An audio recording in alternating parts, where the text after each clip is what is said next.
saw the grief that I caused the poor mother. And not only her, but hundreds of other people in ripples away from her whose journeys had been made more difficult because of my fear right at the beginning.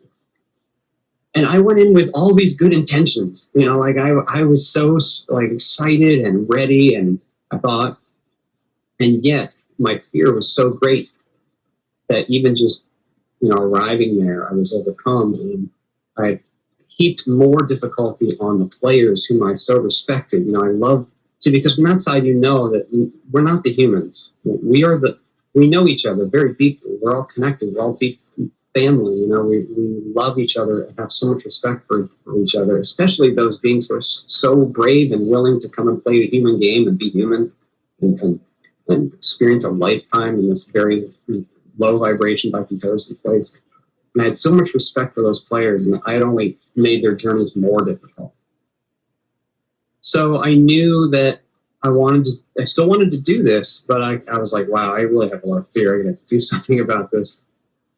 So I spent some time in a place that I can only describe as a veil acceptance simulator. It was like a room where you go and you practice surrendering your control to a mock veil, a pretend plummet. And it's like being dunked in a dark pool and being taken down underwater and like holding your breath or something.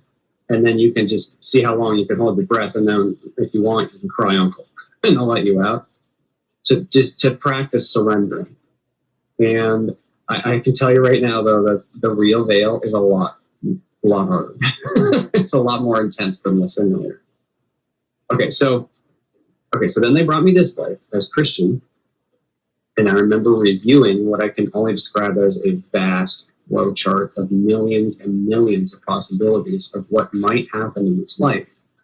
It was like if you took a tree and laid it on its side and were at the start at the thick end where the trunk is thick and there's high probability and you worked your way out to the branches.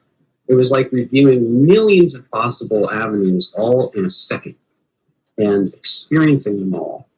And it was like knowing what it would be like to be me, to be Christian human character in all these avenues, and some of them were highly likely and some of them were much, much less likely, depending on free will choice making, the choices that I would make and the choices that all other players in the game would make. And I knew that in my 20s, it was very likely that I would experience a trauma that would crush me and allow me to re-experience this fear, give me the opportunity to re-engage this fear. And I was super excited. Like from the human perspective, I have since experienced this trauma. I've experienced a lot of suffering in my life at times, and I've had many opportunities to face this fear. And so I know to the human ego, it sounds like, well, that doesn't sound like a fun ride. But as the soul perspective, I knew what we are, the power and the breadth and the depth of what we are, and I knew that the opportunity to face this was actually a precious gift.